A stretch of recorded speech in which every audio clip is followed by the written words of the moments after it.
Muy buenas tardes, queridos pacientes, familiares, colegas, médicos y todo el personal de salud que están aquí reunidos. Como ya es costumbre en el Hospital Nacional Cayetano Heredia, la Unidad Funcional de Telesalud y Telemedicina tienen un tema muy interesante para ustedes. El título es La hipertensión arterial, lo que tu médico quiere que sepas. Está a cargo de la doctora Karen Alayo Rojas, médico residente del cuarto año de la especialidad de cardiología del Hospital Nacional Edgardo Revalgiati Martins por la Universidad Peruana Cayetano Heredia. Este tema es un tema muy importante, el que los pacientes conozcan bien la enfermedad que padecen nos ayuda mucho para poder llegar al objetivo que es del control óptimo y evitar pues todas aquellas cosas que pueden producir la hipertensión a lo largo de los años. Así que yo creo que es un tema muy importante, nos interesa que ustedes sepan y estén muy informados y eso es el pilar fundamental para el tratamiento. Entonces, a continuación, la doctora Karen Alayo nos presentará este siguiente tema y espero que sea de vuestra ayuda para su tratamiento continuo. Adelante, doctora Karen. Muchas gracias, doctor Pastrana. Buenas tardes, doctores presentes, público en general, familiares, todos aquellos que estén unidos en esta charla. Me presento, soy la doctora Karen Alayo Rojas, soy médico residente de último año de cardiología del Hospital Nacional Edgardo Revelati Martins. Esta charla va dirigida para todos aquellos pacientes con hipertensión arterial o bien que sean familiares de alguno que lo padezca. Es un tema bastante importante. Su importancia radica inicialmente en que es una enfermedad bastante prevalente. Entonces, imagínense de que el corazón, es una bomba, está formado por varias mangueritas. Entonces, una de esas mangueras se endurece, entonces impide que la sangre se refluye de forma adecuada, entonces ejerce mayor presión en estas paredes de esta manguera, que viene a ser las arterias y de los vasos sanguíneos. Y esto a la larga conlleva muchas complicaciones que ya les mencionaré más adelante. Es una enfermedad bastante prevalente. Aproximadamente en América Latina 250 millones de personas sufren de hipertensión arterial y de los peruanos aproximadamente 16% de peruanos que tienen más de 20 años sufren de hipertensión arterial. Incluso uno de cada tres peruanos no sabe que tiene esta enfermedad. Es más conocida como el asesino silencioso y afecta, como les menciono, millones de personas acá en América Latina. Por ello es que es importante diagnosticarlo de forma temprana y también de esta manera poder prevenirlo. Entonces, hay que ver qué pacientes o qué personas son las que están en mayor riesgo de poder padecer esta enfermedad, principalmente aquellas que están sometidas a muchos factores de estrés, que son fumadoras, que ingieren mucha cantidad de alcohol, pacientes que también tienen antecedentes en las familias de enfermedades cardíacas, pacientes con sobrepeso, obesidad, también aquellos que consumen una dieta rica en grasas, rica en sal, conllevan malos hábitos alimenticios.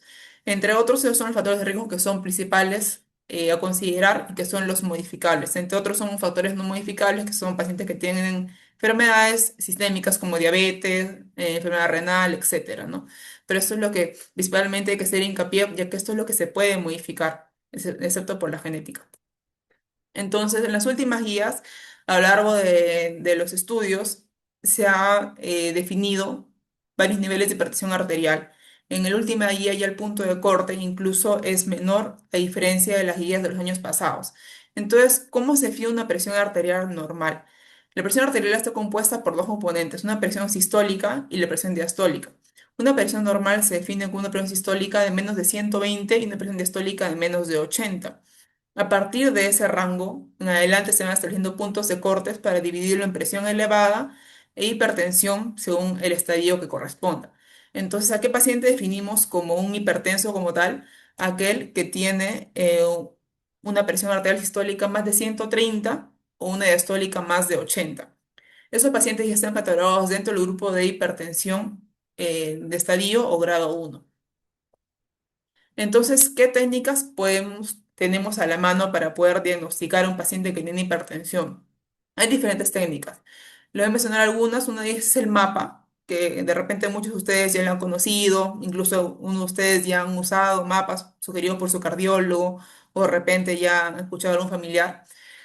Es un examen que consiste en medir la presión arterial de forma ambulatoria. Ese es el significado de las siglas, MAPA. Entonces se usa un tensiómetro digital, que si muchos lo han utilizado, este va conectado a su brazo, su antebrazo, y se deja por un tiempo de 24 horas durante todo el día y en cada ciertos minutos, cada cierto lapso de tiempo, va tomando la presión, es decir, le va ajustando el brazalete para que pueda medir las cifras de presión durante el día, ¿no?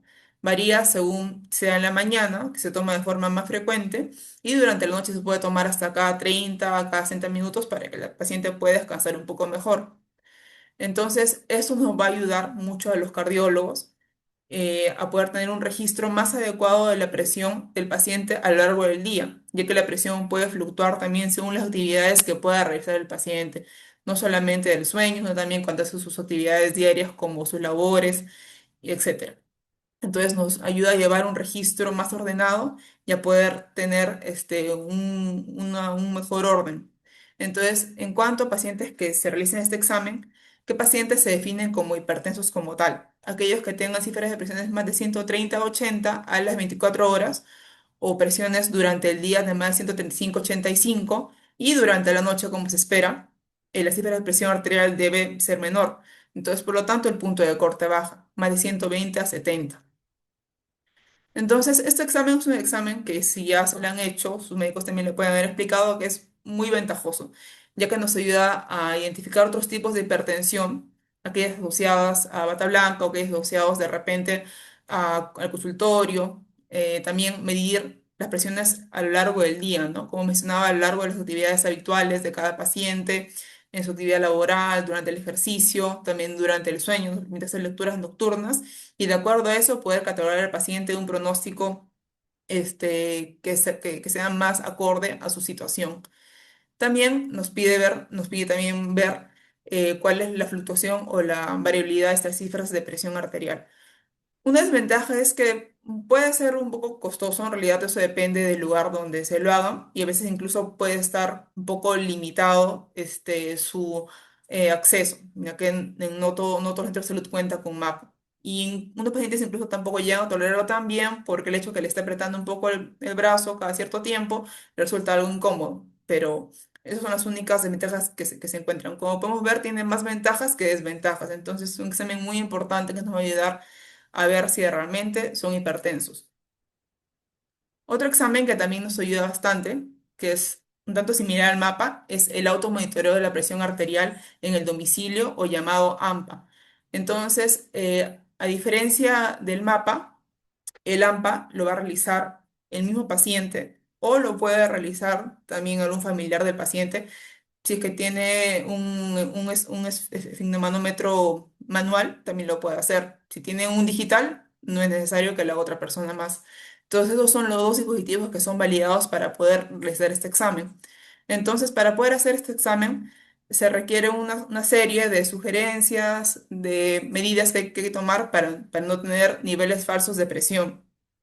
Entonces, principalmente consiste en que se tiene que medir la presión en una habitación que sea tranquila, una vez que el paciente se encuentre en reposo, siempre como se ve en la imagen, tiene que estar con la espalda y el brazo apoyados de manera correcta y se debe tomar dos automedidas en cada ocasión, con intervalo, con espera de tiempo entre 1 o 2 minutos y tomar dos medidas en la mañana y dos en la tarde, durante al menos 3 días hasta 7 días. Entonces, eso ustedes lo van registrando, o sea, en un cuaderno, en un blog y eso ya lo llevan a su médico y su médico va a poder diagnosticar o ver si ustedes tienen hipertensión o no, ya que si es que cuentan con un registro de la medida de la erotomía y la presión arterial en el domicilio, más de 175-85, que se encuentran dentro de la lista de pacientes hipertensos. Entonces es importante también tener un registro de esto. Como les digo, bien lo pueden hacer ustedes mismos o lo puede hacer alguien más, un familiar o de repente algún personal técnico que ustedes tengan cerca a su domicilio. Entonces las sugerencias o las recomendaciones son bastante sencillas en realidad. Entonces, lo que se debe hacer es que el paciente debe evitar tomar café, hacer ejercicio, fumar durante al menos media hora antes que le tomen la presión. Y también es importante que el paciente haya ido al baño para que pueda miccionar. Entonces, los dispositivos que son validados para realizar este automonitoreo de presión arterial son estos dos que les menciono, el digital y el manual. El digital no es necesario que alguien más se los tome, pero con el manual sí, ya que consta de dos componentes, un estetoscopio y un esfigmomanómetro manual. El tamaño del brazalete también tiene que ser el tamaño correcto para adulto, que en realidad es un tamaño estándar, que se adapta a la gran mayoría de pacientes. El brazo, como se ve en la imagen, debe estar apoyado en la mesa, a la altura del corazón, también el brazo relajado, el paciente también adecuadamente sentado, relajado, y tiene que estar al menos habiendo descansado unos 5 minutos. Tanto ni el paciente ni la persona que le toma la presión deben hablar durante la medición de la presión y tampoco pueden usar el teléfono. Evitar cualquier tipo de distractores y también cualquier tipo de estresores. Y también debe contar con un ambiente donde hay una temperatura, bueno, adecuada, normal, ni tampoco una extremada temperatura muy alta, ni tampoco muy fría. Y se debe tomar de dos a más mediciones de presión arterial con al menos un minuto de diferencia. Y estas lecturas se van a promediar y se escriben en un cuadernito y eso lo llevan ustedes a su médico. Entonces, bien sea que les tome alguien más que tenga un conocimiento básico en cómo tomar la presión, o bien lo pueden hacer ustedes mismos si es que cuentan con su tensiómetro digital. Entonces, las medidas o las sugerencias son las mismas, bien sea que las tomen ustedes mismos la presión o las tome alguien más, ¿no? Entonces, es importante y quiero recalcar esto, lo de las mediciones. Tienen que ser al menos dos, porque muchos llegan a la consulta con solamente una medición. Tienen que ser dos separadas por un minuto y que sean 2 veces al día. En total, son 4 mediciones las que tienen que llevar a su médico. 2 en la mañana, después de haber miccionado y antes de tomar sus pastillas, pero no inmediatamente ustedes se levantan, no reposan un poco, miccionan y antes de tomar sus pastillas se toman 2 medidas de presión arterial. Y luego dos antes de dormir. En total tendrían 4 al día y esas las anotan. Entonces, esto lo tienen que hacer cada día durante 3 a 7 días al menos, antes de que vayan a cita con el médico. Entonces, de esta manera también le van a poder orientar mejor al cardiólogo, al médico que les está viendo, para que les pueda diagnosticar bien y también les pueda dar un tratamiento correcto. Entonces, ¿cuándo es que estamos frente a una hipertensión arterial? Eso también va a variar según dónde se tome la presión arterial, sea en consulta, en el domicilio, usando un dispositivo tipo mapa, también según mapa en la mañana, las 24 horas o en la noche, ¿no? Pero de manera general, en el domicilio, si encuentran una presión más de 135/85 o en la consulta más de 140/90, ya están catalogados como pacientes hipertensos. Y eso es una pregunta que en realidad la escuchamos bastante frecuente. Entonces, siempre nos preguntan si es que la hipertensión arterial da algunas molestias, si es que suele dar síntomas, y la respuesta es no. Por eso que al inicio de la exposición les mencioné que se llama el vecino silencioso, porque no suele dar síntomas. Es por eso que muchos no saben en realidad que la tienen. Entonces, ¿qué molestias y qué síntomas sí podría dar, pero solamente cuando la presión sube mucho, cuando estamos frente a una crisis hipertensiva? Uno se quejan cefaleas, dolor de cabeza, dificultad para respirar, mareos, visión borrosa, dolor en el pecho, náuseas, vómitos, sangrado por la nariz.